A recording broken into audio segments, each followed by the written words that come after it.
Hi, I'm Vareen, a curious explorer of the intricate landscape of the human mind and behaviors. And you're now listening to the Ink Thoughts podcast, where I unravel the mysteries behind the incongruous thoughts that pepper our everyday existence. Hello everyone, welcome back to another episode of Ink Thoughts podcast. Hope everyone has been doing well. So today, I have a new guest with me, Shi Yin, here to share her journey and her interesting stories with us. So, welcome Shi Yin. Would you like to introduce yourself? Hi everyone. My name is Shi Yin. I'm a singer-songwriter based in KL. I'm also a freelance photographer and videographer. Yeah. So thank you for Yeah, inviting me here. when I see you really posting your first, when did you first started doing like songwriting and stuff? Yeah. Actually, like when it comes to songwriting, the first song I wrote was when I was 15 years old. Yeah, but I only really took songwriting seriously since last year, I guess. Yeah, I remember I saw you posting that last year and I was like, wow, that's so cool. Not so full, it's just what I like to do. It's just a hobby. Mm, yeah, so just like you mentioned, you started doing like songwriting and when you were 15. Is that when you first started noticing that you have an interest in music, or it's way before that? So I started learning piano when I was 6, I think. And I started because I remember my parents brought me to like a music store and I was just like playing around with the piano.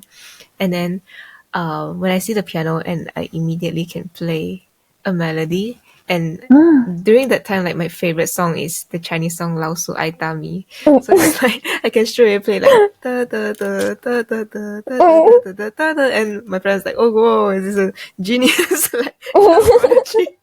And then they just decided to let me and my sister go for piano class because yeah, I feel like it's an Asian parent thing.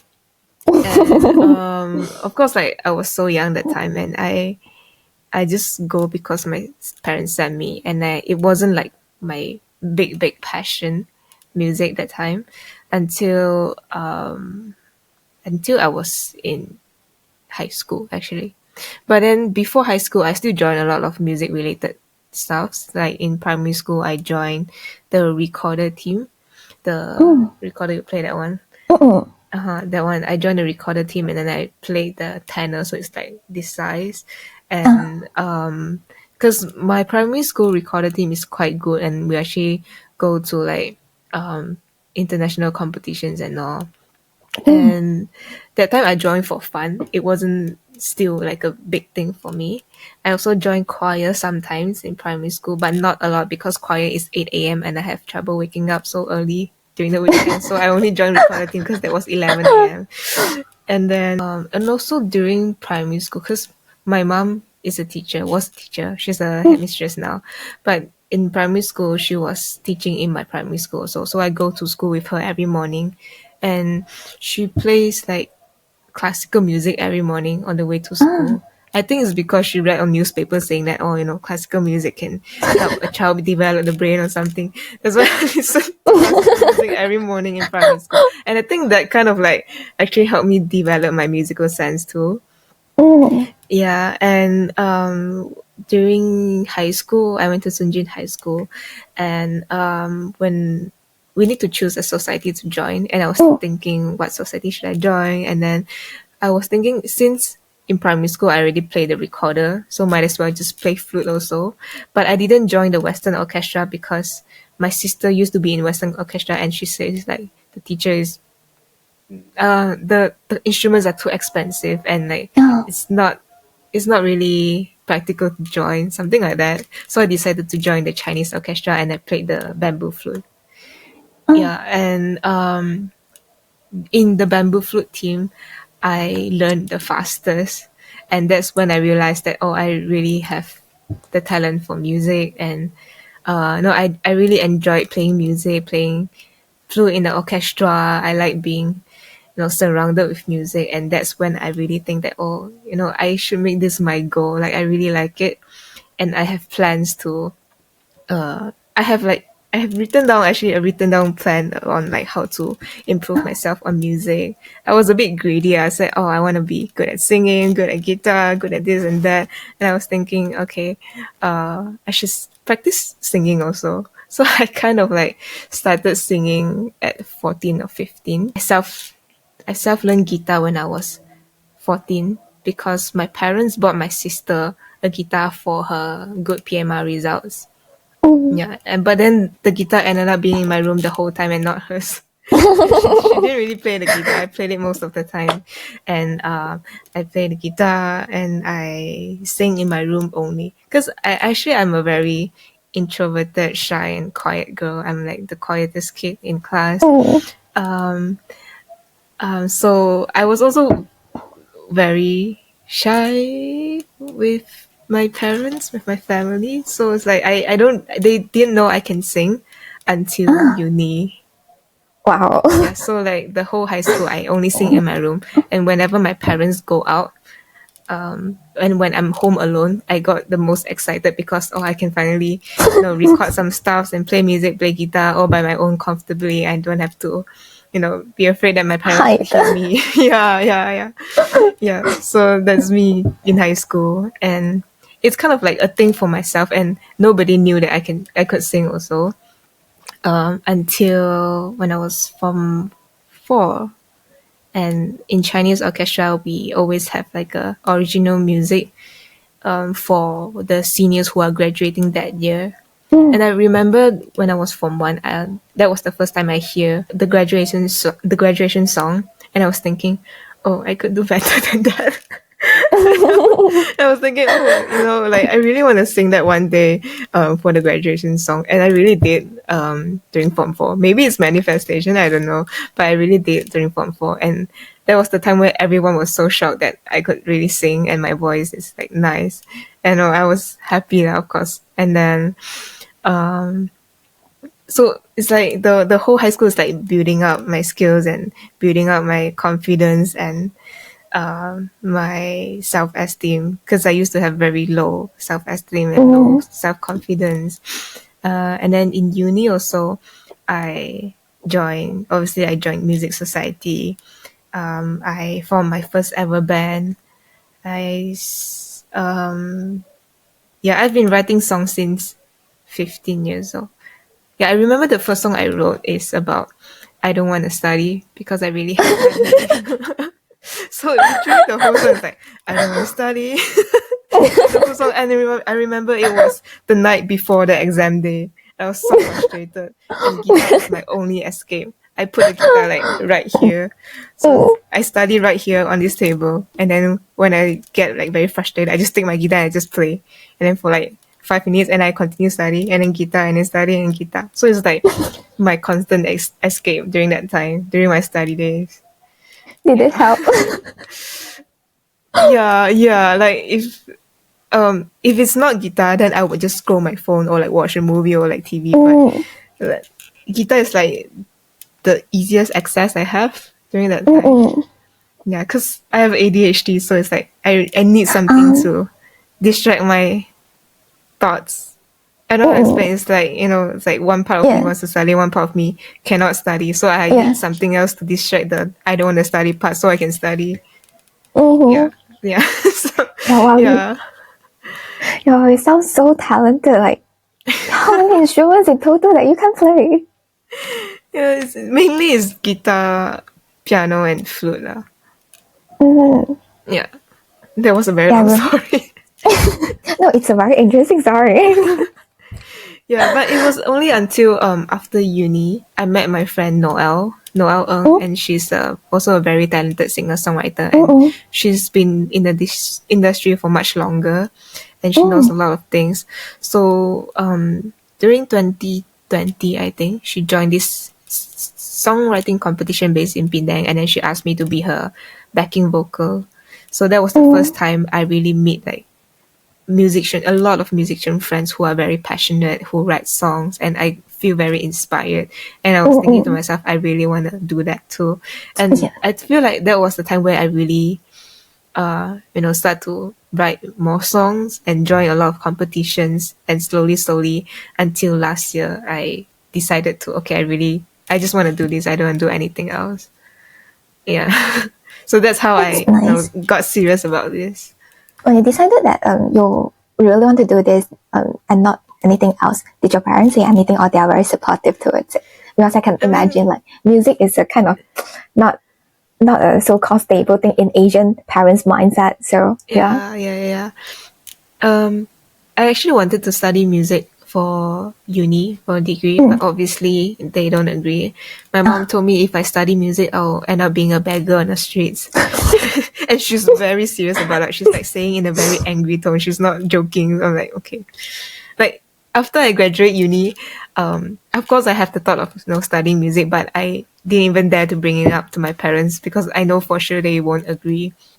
Yeah, and I actually don't think it's a bad thing that I didn't study music, because there's like pros and cons of studying music, and I don't think that if you want to pursue music you have to study music. So I would say that if you want to be a sessionist, you can study music for a degree, but if you want to be an artist, maybe you don't have to, because there's a difference. Yeah. Okay. Yeah, that's a interesting perspective. Yeah, it was quite surprising when I know one of my friends. I think she's 1 or 2 years younger than us, and she actually ended up studying music in the US. But before that, from what I know about her and her family, they are quite, at least the family is quite kind of traditional mindset based. So I'm quite surprised that the family actually supported her in terms of doing just music alone. That's nice. Actually, my mom actually did ask me if I want to study music after I graduated foundation in arts in Nottingham. And I was very shocked. I was thinking, whoa, what happened to my mom?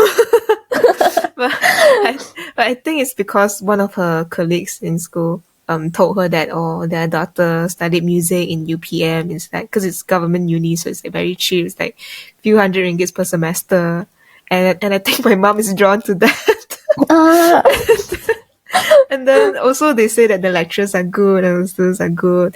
And I don't know how, but her colleagues somehow convinced her that, studying music is not that bad. So she asked me, and I tried to apply for UPM, but it was past the deadline. And if I want to apply again, I have to wait 1 more year. And my mom didn't want me to waste my time waiting. So I ended up back in Nottingham. Yeah. I see. Hey, then, so why? I mean, what makes you decided that you're going to study communication and film instead? Oh, okay. Because I hate maths. I like science, but I'm not good at it. I hate business. And because there are foundation in arts, foundation in science, foundation in Business. business or engineering, and like the only thing that I think I can handle is foundation in arts. So I went to foundation in arts, and the few other choices after foundation in art is TESOL, the education one, and communications, international relations, business, and I hate politics, so I didn't take international relations. I hate business. I cannot, so I didn't. So like that's the only option is education and communications. So I actually took education at first, because my mom is a teacher and my grandpa is a teacher. So I'm thinking, okay, maybe I'm meant for this. So I went to education. And also during the like the week before, during the briefing, they say that education starting from that year, there will be new exchange programs to UK and China. So I was thinking, I want to go to UK and China on exchange. I don't want to stay in Malaysia. So I was thinking, okay, not that bad education. Then I just take lah. And then I took education. During the first day, the lecturer said, they are still actually preparing for the exchange course, so it's not available yet. And I was like, what? And I feel like I was scammed, I was scammed into this course. And I was thinking to myself, okay, I didn't want this. If I cannot exchange, then I don't want this. Then I just went to the office. I said, I want to change course. And I was looking at the options. Okay lah, the only option is communications. I just go inside and I saw, because I actually didn't know that there are a few other options, because international communications, it comes with different minors as well. So there is like international communications with film and TV studies, which is the one I took. And also there's international communications with English literature and with some other things I forgot. But I was I was drawn to the film and TV studies, and I was thinking, oh, that sounds interesting. So I took that one. Yeah, and I didn't regret it. Honestly, I feel like it really suits me, and I feel like I learned a lot from there, even though I'm not like the best at it. It kind of like, because the course in Nottingham, it doesn't really train the practical side, it trains your theoretical side. So it's a lot of studying and researching and reading. I would say honestly, it's quite hard for me, especially the third year. And but during the second year, throughout the second year, third year, it kind of like helped me to understand a lot of things in society, and it kind of like broadened my view on how I see things. I feel like that's very good. And yeah, it was also the reason why I picked up the camera, because of the film and TV studies. Yeah, and I started photography and videography because of the course. The lectures, they didn't teach anything about how to use the camera, how to adjust the settings. Not really on that, because that's the practical side. But then the assignment is to film a video. So because of the assignment, I learned all about photography, videography myself on YouTube. So that's how I pick up photography and videography. Yeah. So would you say yeah? would you say you really enjoy the course over the years? No, I don't enjoy, because I hate studying. But I didn't regret it, and I think it suits me. It's not like I hate it, but I don't love it. Yeah. I'm grateful for it. And I kind of like it. I studied French also, because it's mandatory to take a language, so I took French. And some of the courses, I really like the topics. It's very interesting, and there's also a lot of like discussions with the classmates and all. And I really like that also. I hate writing. I didn't like that part. I hate researching. I didn't like that part also. There are like some parts I hate, some parts I love, but I'm just overall very grateful for that. Okay, I see. Yeah, last time I so envy like you guys like in other courses that you guys can take like elective language as an elective, because I don't know, I feel like I always have something towards like language. I just like learning a bit more about different languages, but of course if you do it in a more systematic way, you learn it a lot faster. But if you just self-learn it, most of the time you just end up nowhere. Yeah. Also, self-learning, you really need a lot of discipline. Like Duolingo, it's like you have to everyday check it. Yeah. It's very hard to do if you don't have classmates to practice with. Yeah, the environment is also very important. Yeah, I remember when I'm done with my foundation, then there's like summer break, right? It's like 3 months long. Then I wasn't sure what to do. Then my dad was like, I was like, maybe I can just go and learn a language. Then I found this language school in KL. Then at first I wanted to learn like Korean or something. Then my dad was like, why Korean? Learn Japanese, it might be more useful. I was like, okay, like you're the one that's paying, so I'll just do it. Yeah, but it was very nice, in terms of like we have like intensive class a few hours in a day, and you have homework every single day. Then you have like exam in 10 days time, because it's like intensive. So yeah, it really picked up very fast, and in the class itself you get to practice a lot with your classmate, and it is a really nice environment. So environment really play a huge role. yeah, honestly, yeah. Do you still remember though what you learned? Very basic thing. I still remember, but if you ask me to converse it may be a bit difficult now. I haven't been using it for so long. But why did you go to the Nottingham one? Because they also offer the language classes during summer break, and you can get like extra credit for that. I think when I first started, I didn't know about that yet. Oh, okay. Yeah. After I found out that, I think I wasn't free. I was probably doing internship or something afterwards. So Oh, yeah. okay. Because I actually took Japanese also during the summer break. Yeah, but I hated it. And I didn't really, pay attention in class, so it's kind of like a waste. I only remember how to read certain of the characters, but I forgot other stuffs. Yeah, I to be honest, a lot of things I can't do it right now. Like everything is just gone. It's okay. Yeah, I remember when I went to a class, I know nothing about Japan. I know nothing about Japanese. Know nothing about their culture. Everything. Oh, I start everything from zero. that's fine. Like, at least in the class you learn a lot, right? Yeah. So, do you think your study in communication and film actually change or inspire your approach in terms of like storytelling, maybe through your videography or photography work or even your music? Actually, if it's on the music part, not really. The only thing useful, specifically in music, would be the film and TV part. Because, being an independent artist means you don't have anyone supporting you. You're doing everything yourself. It's basically like you're an entrepreneur and you're building your own brand. Like photography and videography really plays a very big role in that.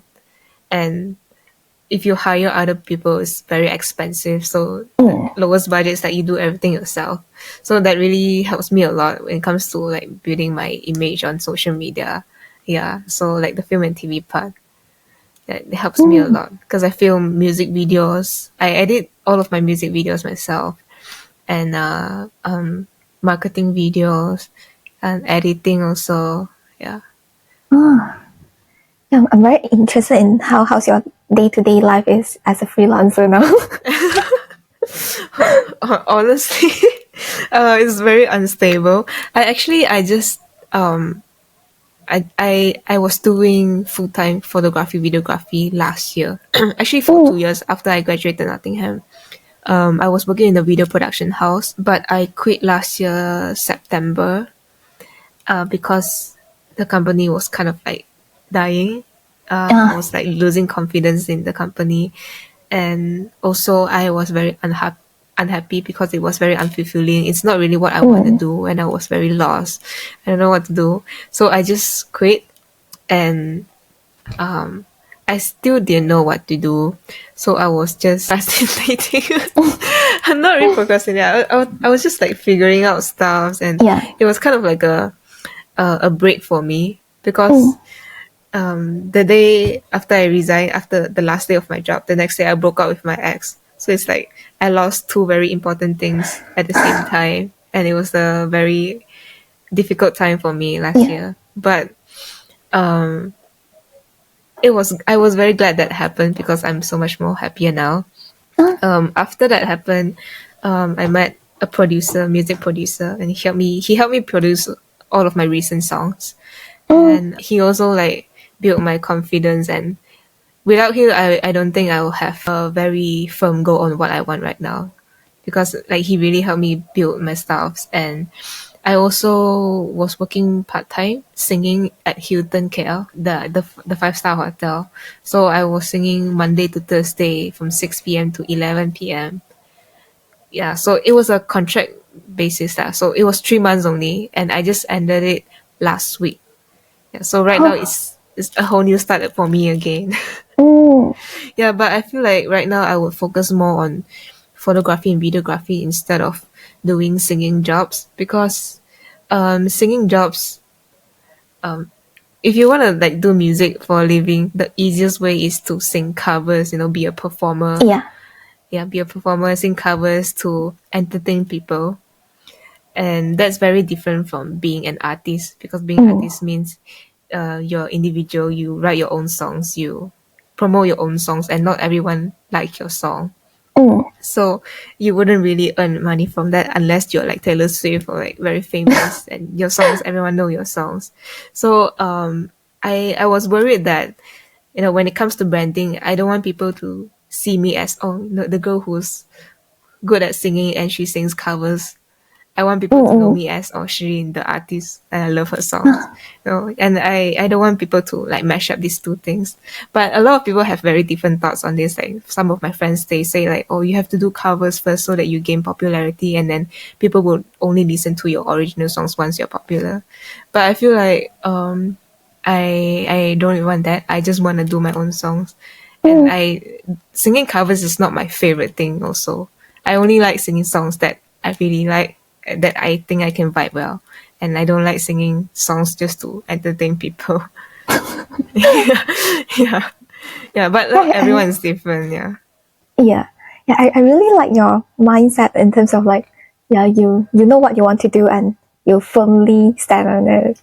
Yeah. It's not the easiest way, and it's not. Yeah, it's not the easiest way. But it takes. I feel like it will take a very long time for it to work. So I'm trying. Yeah. Usually, like, yeah, as a freelancer, everything is so unstable. How do you deal with like the uncertainty and everything? The uncertainty. I'm still very uncertain. um, cause I have my savings. Of course, like I'm still living with my parents. I'm grateful for that. I don't need to pay rent. Yeah. I eat fun every day. I tell myself like if I want this to work, I cannot like simply spend money, of course. And right now, my mindset is like, I only allow myself to spend a lot on things that can help me achieve my goal, which is like to be an artist. So I will spend money on marketing my music, or like outfits or like makeup that can develop my artist image, or hiring people to do video shoots or photo shoots for me, things like that. So anything related to building my career, I would spend money on. But other stuffs, I would try to not spend. Yeah, it's a risk for me because I don't know if it will work out or not. But regardless, I know that music is still something I want to do. So it doesn't matter if it's being an artist or being a songwriter for other artists. I feel like this is the right way to do it. And because the stable thing to do is, if I want like a stable income, of course I would like apply a corporate jobs, work a 9 to 5, get EPF, this and that. And sometimes I still have this thought in my head. I was like, when I was feeling very anxious, I was thinking, oh, I should go back to corporate and all. And then my mom was like telling me, oh, you're doing freelance now, you have to put money in your EPF. If not, when you are old, nobody who can like, feed you. She would say these things. So it also like makes me very anxious and very uncertain. I just have to believe in myself. And that's not easy, honestly, because I have a lot of doubts, and my producer gave me a lot of confidence. Actually, he's my boyfriend now, lah. So yeah, so he's my boyfriend and he's my producer. So he believes in me, and that really, really plays it's very important for me, because when nobody believes in you, it's very hard to believe in yourself. Yeah. Yeah, true. Yeah, I'm still very uncertain right now, but I believe in myself, and I have a very important person in my life that believes in me, and that's all that matters to me right now. Yeah, I would rather no. I feel like being 20 plus years old, the your age from 20 to 30, I feel like it's more for you to explore what you want and build what you want, build a foundation for what you want your future life to be like, instead of conforming to the norm, doing what other people do just to have a stable life. Because if that's not what you want for the rest of your life, why are you doing it? Because I feel like it's very pointless to do that. But of course, I feel like, I know this is not the case for everyone. I am privileged enough to say that because I'm still like living with my parents and all, and I have savings. But in general, I feel like when you're young and you have the capacity to suffer a bit more and live a more poor life, to build a foundation for what you want in the future, instead of doing what other people like and feeling very directionless and don't know what you want to do and just do things because people ask you to do it. Yeah, that's my thought on it. Yeah. Oh, that's nice. Like, yeah, recently, to be honest, recently I do feel quite lost in terms of what I want to do. I've been insisting of like I want to go into becoming a psychologist one day and stuff, but of course, realistically, there's a lot of other factors that's affecting it, and I started doubting myself. Like, is this really the thing that I want to do? Yeah. So, and how am I going to achieve that with all of these challenges around me? Would I even get there one day? Stuff like this. And then the age factor comes in, kicks in. Like, yeah, you're already 25 now. Yeah. What are you still doing here? Yeah. Yeah. I feel like because every time I feel like, oh, I wanna, okay, maybe I should go corporate job, I should have a stable life, blah blah blah. I would tell myself, okay, if you don't do this now, when are you going to do it? When you're 40 plus, when you're old? Like, I feel like I would rather do it now than to do it when I'm 40 and 50 years old. Yeah, true. Yeah, yeah. So that's like Yeah. a constant reminder to myself. Yeah, not sure if this will make you feel better. Like, one of my very close friends, she's a freelancer. Yeah. So when when she first graduated from her uni, she went to corporate, and then she's the type that she like everything planned out. So she really rely on like very stable kind of lifestyle.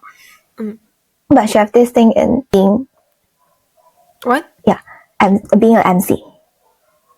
Okay. Yeah. So she will get like part-time job here and there for different events when she was still doing corporate job. But then there's this one day that she suddenly had this thought of joining a freelancer MC as well. So they kind of not like build a company. So she's under her as part of the company, and but that would mean everything will go into like freelancing direction, and she don't even know if she can get enough job to feed herself for that month or stuff. But she decided that yeah, she's going to do that because if not now, then when? Yeah. Yeah. Then I'll say she's doing very well now. She has already left the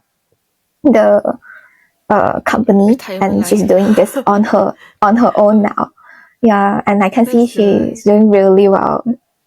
That's so nice. Yeah. Yeah, I believe you'll be there one day. I hope so too. So, what would you say is the most rewarding aspect of your journey as an artist so far? And what I would be the think toughest? I think the most rewarding is being able to have the chance to create art itself. Because being an artist is creating art, creating your music, and like the visuals that come with it is also part of the art. So like you plan the photos, the cover art, and the videos, and especially I feel like the most rewarding part is when you finish producing the song and then you listen to it and then you just feel like wow, like this is really reflecting what I want it to be. Yeah, so that part is very rewarding. And when people tell me that they really like the song, some people told me they cry to my songs, and some Ah, people tell me they love my songs. They play it on loop all the time. So that's also like I love compliments like that. It makes me feel like what I'm doing is worth it. Yeah, and the toughest part is building the whole thing, the whole artist thing itself, because I already decided to do this seriously, so I cannot do it as like how I cannot really treat it as just a hobby. I have to also do the things that I dislike. So for example, I would think about what I'm good at and what I'm bad at. I would think about ways to how to improve the things that I'm not good enough at, or can I hire people to help me do things that I'm bad at. And I also like look at a lot of like famous artists and look at videos that analyze artists, study their stories, and think about how I can do that in my own way. So that part is not easy because you're doing it alone. And but I have learned a lot since the starting of my journey, and I feel like I have improved a lot. Yeah. Okay, that's nice. And so, like being a freelancer, you don't have a like so-called 9 to 5 very scheduled, very. How do you deal with like the boundary of work and life? To me, there's no boundary. It's blended in together Mm, already. And because music is what I like, and I know that this is what I want to do, so the difference is very big when, like, what I have right now, what I'm doing right now is very big to when I was working a 9 to 5 in a mm, video production, because I know that that wasn't what I want and what I like and enjoy. So there's a need to separate work and life. yeah. And like the difference is very big. Oh, work is like, oh, you're suffering this and that, and then when life you're like you're happy, but then you're dreading to go to work. But right now it's like it's together, but I don't mind because I know that's what I want and that's what I Mm, like. Yeah. okay. Yeah, that's a really nice thing when you really do something that you enjoy. Yeah, yeah. I think of course not all of the part is enjoyable. But I Yeah. think what matters the most is that I am sure that this is what I want. Mm, That's why I don't mind doing the things I hate. I don't mind doing things mm, that mm. I don't enjoy, even though yeah, because I know that this is what I want. And I will tell myself, oh, this is so much better than doing a corporate job 9 to 5. Yeah, like earlier you mentioned like you do a lot of stuff by yourself. So what would be the line when you decide like, yeah, this is I should hire someone to do it for me, although I can do it for myself. um, right now, I am still kind of like doing everything myself. I think when I have more money, then I Mm, would hire people to do it for me. mm, Especially things that I'm not the best at. mm, When, for example, copywriting, I don't think I'm very good mm. at that. But thanks to ChatGPT, Yeah, yeah, thanks to ChatGPT, at least I'm not suffering as much. And things that I cannot do myself, like for example, when I'm singing on stage, I cannot take photos of myself. When I'm in the music videos, I need a videographer to video yeah. me. So for that one, I really have to ask for help. Mm, And I'm grateful that I have friends who are willing to help me for mm, free. Yeah, so so far I feel like everything is smooth. mm, It's smooth. It's not like very extremely hard, but also it's not like extremely successful, but it's quite smooth so far. mm. Yeah, and grateful for that. Yeah. Yeah, yeah. I did I did one to my friends MC event. I mean, yeah, follow her as an assistant once. It's interesting to see like different stuff. Oh. And being an assistant, like they are taking photos and videos of her. Oh, assistant for like assistant photography. I don't know. I mean, she's an MC, right? So she needs someone to Oh, mm, I see. I see. be there for Okay. her for something. Yeah. I see. Okay. Oh, I also like use my skills to exchange skills with other people. Like my latest song, 早已忘记, yeah. is produced by my good friend. Her name is Ife, and I shot a music video for her, and she Mm, produced that song. She arranged that song for me. Yeah, so it's like, okay, I help you do this, you help me do that. So it's also a lot of like um using your connections and like mm. exchanging skills. Yeah, that's also a very important thing, I would say. And Is it very I feel like common? I'm not sure if it's common, but it happened to me a lot.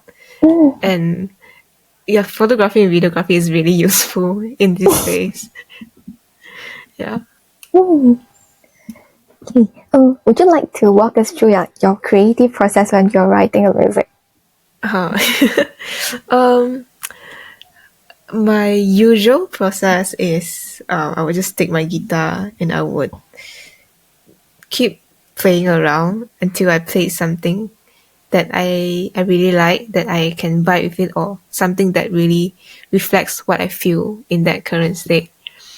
like a chord progression, and then I will hum a melody. Then only I'll put the lyrics in, because I'm not the best with words, so the words I always leave it to the last. But sometimes it comes together with the melody. That's like the usual step by step writing a song for me. But because right now I have my music producer. His name is Joseph, but his artist name is Joke, Joek. And because he's a producer, so he has a lot of existing beats. So he would give me his beats and I was just write something on it. Yeah, so that's also another way of songwriting. Yeah, I feel like that's how most people write songs. It's either writing on a beat or just playing something on a guitar and writing melodies on it. But some people they are more like a words person, so they write lyrics first, then only they come up with melodies. How long does it usually take for you to write a song? How long? If I'm feeling very, very inspired, it can be as short as 5 or 10 minutes.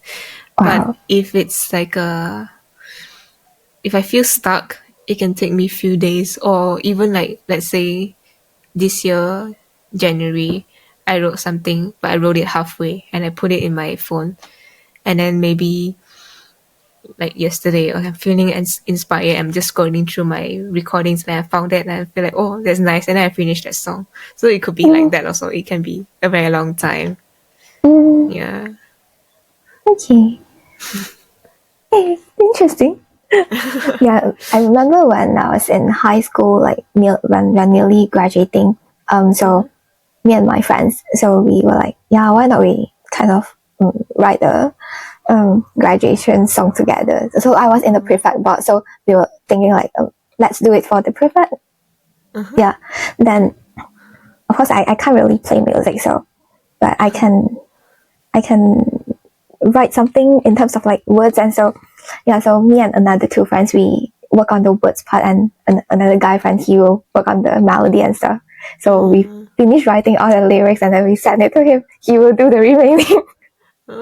That's nice. Yeah. Some people write like that also, especially people who has no background in music theory and stuff, and but then they can like write really good melodies. They would just take their phone and they would just hum a melody, and then write some lyrics, and then they would just send it to a music producer who would take the melody and then put some chords on it, put some guitar, pianos, and then it just becomes a song. Yeah, so it can work that way also. There's no certain way of how to write a song because everyone is different. Their process is different. Yeah, I guess that's where creative play the role itself. Yeah. But then, like, one of the songs I wrote it after I broke up because I was thinking, after a lot of people write songs when they are feeling something very intense. So, like, after the breakup, I was trying to write something. Cannot let the breakup go to waste, right? Have to use it. so then I was like crying and all because I was so sad. And then I wrote like just like 1 or 2 lines, and then I keep sobbing. I was like, oh, I cannot do this. So I stopped. And then after a few days, I continued again. I kind of like wrote like 90% of the song, and then I leave it in my phone. And I couldn't face it because like opening it makes me feel very sad because it brings me to that breakup state. So I left it in my phone for a very long time until I feel like, okay, it's really time to finish this song. And it's kind of like a diary for me. It represents a part of me in the past, and it's also at the same time it's kind of like a closure for me.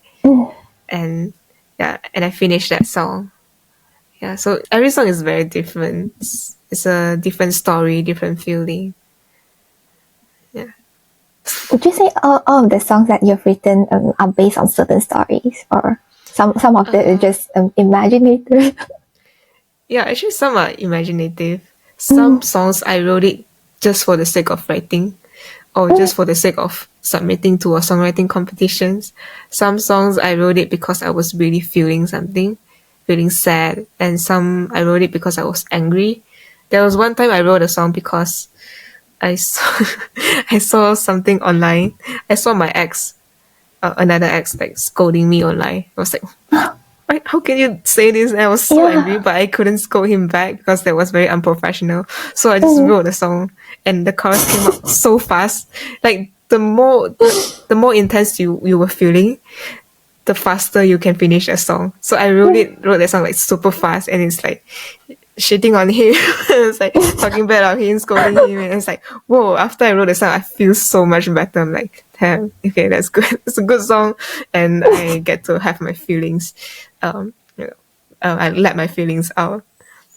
Yeah, Yeah. you, But then you some kill songs, multiple birds with one stone. yeah. Yeah, and some songs is just like just for the sake of writing, and it doesn't have to be uh, a story. It can be just writing for fun. Mm. Yeah. Would you say your songwriting like style are more towards like I don't know what's the professional word, but maybe like more sad song or happier song kind of. I think that I am a sad person in by nature. Mm. I feel like most of the time, like my more normal state is calmness and sadness. So I feel like naturally my songs are more soothing, more calm, more sad. Mm. But that fluctuates, of course, like throughout my life. And recently I've been writing more happy songs and upbeat songs. But before that, most of my songs are sad songs or like Mm. soothing songs, calm songs. Yeah. And I feel like whichever artist, especially like artists who have been writing songs and putting out songs for a very long time, you can sort of tell what they are feeling in different stages of life. And I feel like it's very common that a lot of artists, their first album or first two albums is like very sad, and that's how they got popular because sad is a very intense feeling, Yeah, and you can yeah. really write good songs from it. And after they got famous, they got rich, and then they feel happy, so they put out happy songs and upbeat songs. Mm. And I feel it's very common. Like Ed Sheeran, he used to write songs Mm. like the A Team, like Give Me Love, some of the heartbreaking songs. And now he's like Shape of You and this and that, Yeah. love songs, happy songs. But I love sad songs more. So like I really love like the artists that I love, like their sad songs. And I'm happy that they're happy now. But I I wish they continued the sad songs. Mm. Yeah, so Yeah, and I feel like sad feeling is easier to resonate. mm-hmm. I remember when I was since like maybe secondary school, I was more into like sad song. I don't know. Usually girls have that imagination in your mind. Like, yeah, I understand, yeah. and just go through the whole playlist of like very sad songs. I'm not even in a relationship, but I can resonate with like heartbreaking and stuff, breakup and stuff. But nowadays, Yeah.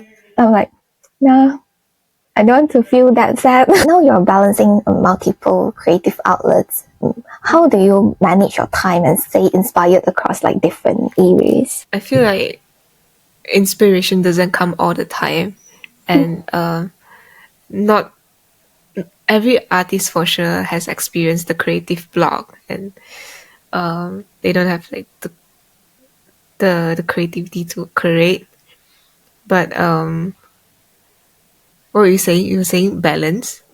Yeah, like you're doing like photography, videography. Of course, you still need them. Yeah, and music itself. Yeah. I feel like when it comes to art, it's it's actually much easier to get inspired to create when you're collaborating with other people. Because when I do photo and videos, it's for clients, and they would share me their story, what's the meaning behind what they want, and from there it's very easy to get inspiration, like from different places like Pinterest or like social media or whatever, and then you just create from there. And sometimes you just create in the moment itself without the planning. Yeah, and for music, it's also the same because when you write songs with other people, it's different kind of inputs together, and sometimes other people's input can inspire you. And if everyone doesn't have inspiration, you can just do activities together to get inspiration. I mean, I think it's okay to not have inspirations. Next for you then, is there any like upcoming exciting project or goals that you're excited about? I'm releasing a song on 14th of October. It's called I Need the Jeji. English is called The End of Love. It's a male and female duet. And I wrote this song actually with my bandmate from uni, my first ever bandmate. And his name is Simon. So he wrote the lyrics and I wrote the melody. And this song I submitted to a songwriting competition. It got in top 10. And I'm very excited. Congratulations! Thank you. I'm very excited to release this song because I feel like this song is quite pop and it would cater to the mass audience. Yeah, so I'm really excited to see how this song will perform. But Can't wait to hear it. oh, thank you. But in the long run, I'm just continue what I'm doing. Like my artist career, performing, writing songs, releasing songs, and my plan is actually to get signed next year by a label, hopefully, so that it's more sustainable and it's easier to get resources when you're signing a label. Yeah. But other than music and other than photography and videography, I'm actually thinking of starting a business with my partner. I'm thinking maybe something related to media. Yeah, but that's a thought that's still planning. But that's part of my plan, I think, to start something new. Yeah. Sounds very exciting. Yeah, because I like creating. I like creating things on my own, especially also with my partner. And because we both are creative people and our ideas really match each other. I think it's very easy to collab with him and create something together. I think it will be fun. And we also agreed that we want to do something that's not related to music. So maybe like a business, like media, creating something. Yeah. Like people usually say maybe friends or even partners when you work together or stuff it kind of Ruins the affect your relationship. what's your thoughts on this? Um, I think it's unavoidable to have arguments. But I feel like if it's the right person, then it will work out. If it's not the right person, then you just find another person.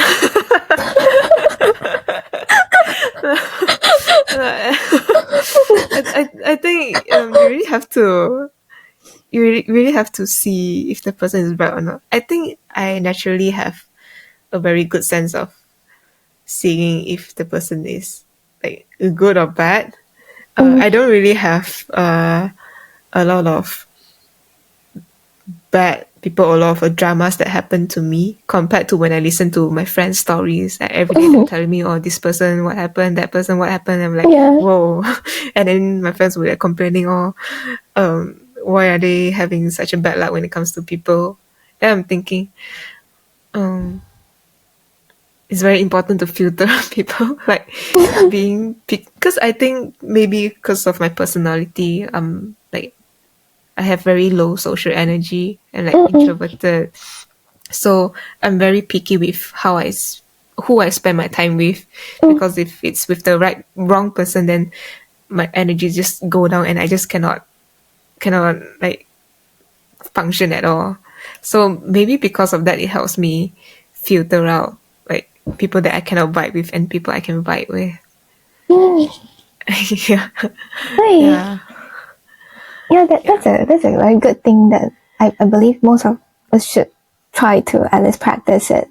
Because Yeah. I mean a lot of us are probably people pleaser and so you just don't feel like you And I think it's important to stay away or like cut off if necessary with people that gives you bad vibes, because I have done that before and it's not entirely a bad thing, because I feel like it's a very mature thing to do. You don't have to have beef with that person if, like, let's say the person keeps clinging on you and it's really affecting your mental health. I think you should be mature and communicate with that person. Doesn't matter if it's a friend or a colleague or whatever. Like, you can say it nicely and just say that, it's better to, give more space between each other. Yeah. If that person understands, it's good. Like, if that person doesn't understand, then that person is not mature. Yeah, I think, yeah, it's like, yeah, just for me, I'm very picky with who I spend time with. Yeah. Yeah. Okay. What advice would you give to others who are in probably their mid-20s, who are trying to chase after their dreams? Like I said just now, I think the mid-20s I really think it's for exploring different things and to build a foundation on how you want to spend the rest of your life instead of conforming to the norm and do whatever other people do. I think that's not wrong, like to conform to the norm, because everyone is different. Not everyone. Some people, they are okay with having a very simple life, doing a corporate job 9 to 5, go home, watch TV, play games, and sleep, and do the same thing every day, and they'll be very happy. But not everyone is like that.